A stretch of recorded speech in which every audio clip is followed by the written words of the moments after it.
Wazalendo, taifa kwanza, leo na kesho. Nimesikitishwa sana na mashehe wetu wa Tanzania.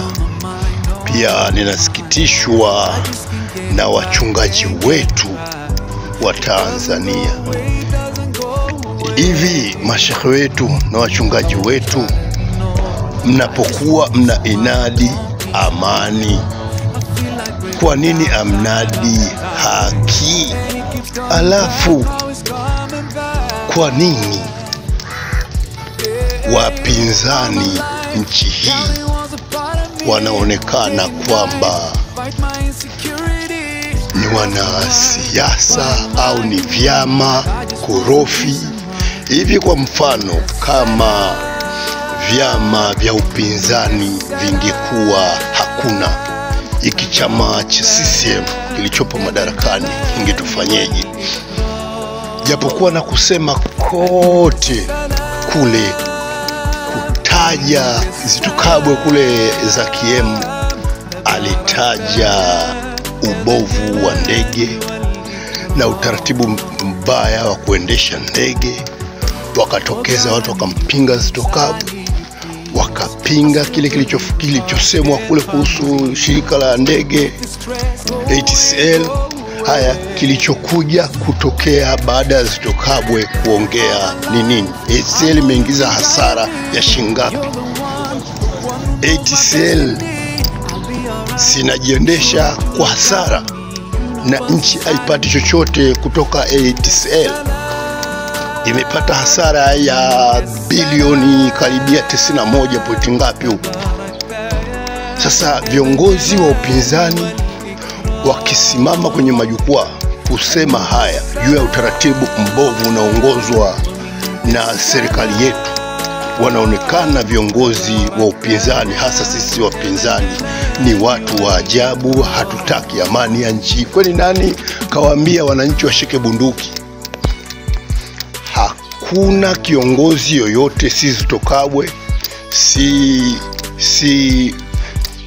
Tundu Lissu, si John Heche, sio Othman Masudi Othman, sio Edo Shaibu au Bidoro Sithemu.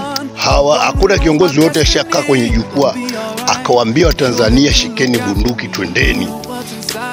Wote wakisimama, jamani, tunalilia uchaguzi, uchaguzi, uchaguzi sio huru na haki. Uchaguzi sio huru na haki.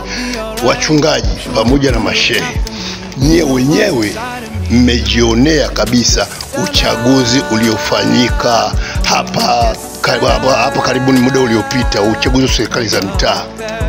Nadhani kila mtu aliona kilichofanyika, ila mashehe wetu, wachungaji wetu, mmeweka masikioni pamba, hamlioni hili linalotokea. Na sijui huo ushehe na huo uchungaji mnakuja kutetea maslahi ya nani? Kwa sababu unapokuwa mchungaji unatetea maslahi ya Mwenyezi Mungu, na Mwenyezi Mungu hapendi wanadamu wake, waja wake wazulumiwe katika nyanja zote, ziwe za siasa, ziwe za kibiashara, ziwe za kidini. Leo hii wapinzani wananyang'anywa majimbo kwa nguvu, wanafunguliwa makesi, wanateswa. Wachungaji mmekaa kimya. Ila mkiona utaratibu wa uchaguzi unakaribia, viongozi wa upinzani wanaanza kujihami ili wasizulumiwe, waache wananchi wawachague wale wa viongozi wao wanaowataka. Unaona, na kuilaumu tume kwa nini haitendi haki. Najitokeza mashehe na wachungaji kuja mbele kuambia Watanzania amani.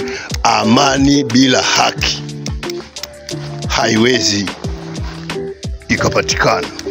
Ni vyema mashehe na wachungaji, kaeni kwenye mstari wa Mungu. Kuna kaburi, kuna kesho akhera, siku ya kwenda kuhukumiwa. Iambieni ukweli serikali. Sio vizuri hicho mnachokinadi kwenye mabaraza ya Idi, kwenye makongamano ya kiimani, kwenye makongamano ya aina yoyote mnainadi amani bila kunadi haki. Ni lazima amani na haki vikae pamoja. Huwezi ukapata amani kama haki hakuna. Unaweza ukapata amani kama sehemu kuna haki.